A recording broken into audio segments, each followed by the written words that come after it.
ভোলা সদর পূর্ব ইলিশা জংশন বাজারের চর আনন্দ নামের এই রাস্তাটি কয়েক বছর ধরে ভাঙ্গা অবস্থায় পড়ে রয়েছে। ধৈর্যের সীমা পেরিয়ে বাধ্য হয়ে রিকশা চালকদের পরিশ্রমের টাকা দিয়ে করছেন রাস্তা মেরামত। ভোলা থেকে সহকর্মী বনি আমিনের তথ্য ও ভিডিও চিত্রে থাকছে বিস্তারিত। আপনাদের সাহায্য আসে না কোন জায়গা থেকে? না, কোন জায়গা থেকে সাহায্য দর্শক, মূল বাংলা টেলিভিশনে আপনাদের স্বাগত।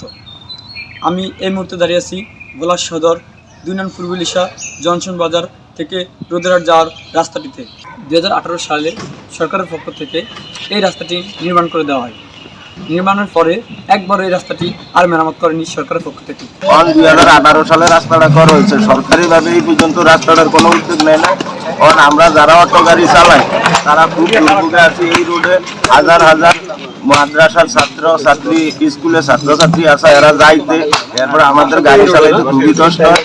কারণ আমরা যারা অটো গাড়ি চালাই তারা নিজের পকেটের তলে চান্দা ধরিয়া এই টাইমে রাস্তা আমরা মেরামত করতে আসি। কারণ সরকার যদি উদ্যোগ নিয়ে আমাদের এই রাস্তাটা করিয়া দিত তাহলে আমাদের জন্য খুব সুবিধা। রাস্তাটা ভাঙ্গা, আমরা গাড়ি ঘুরি চালাইতে অনেক কষ্ট হয় দেখে আমগো নিজস্ব গাড়ি ড্রাইভারের পকেটের টাকা দিয়ে এই রাস্তাটা মেরামত কাজ করতেছি। সরকার যদি এই রাস্তাটা করে দেয় দ্রুত, খুব গাড়ি আলাগো লেগে খুব ভালো হইব, যাত্রীর লেগে খুব ভালো হইব। অনেক ভাঙ্গাচুরা, আমরা গাড়ি ঘুরে আইতাম যেতাম পারি না। দৈনিক দেখা যাইতো মাজা ভাঙ্গে, হাত ভাঙ্গে, গাড়ি ভাঙ্গে, গাড়ি রাস্তার সাইডে জায়গা। আমরা অনেক দুর্ভিক্ষে আছি, আমরা অতি শীঘ্রই রাস্তার কাজ চাই। এই রাস্তা দিয়ে চলাচলের রিক্সা চালকরা এবং পথচারীরা চাই অতি দ্রুত যেন সরকারের পক্ষ থেকে রাস্তাটি মেরামত করে দেওয়া হয়। আজ যদি অতি দ্রুত এই রাস্তাটি মেরামত করে দেওয়া হয় তাহলে তাদের দুর্ভোগের রেহাই পাবে। এই ছিল আমার কাছ থেকে চর আনন্দ রোড নিয়ে সর্বশেষ তথ্য।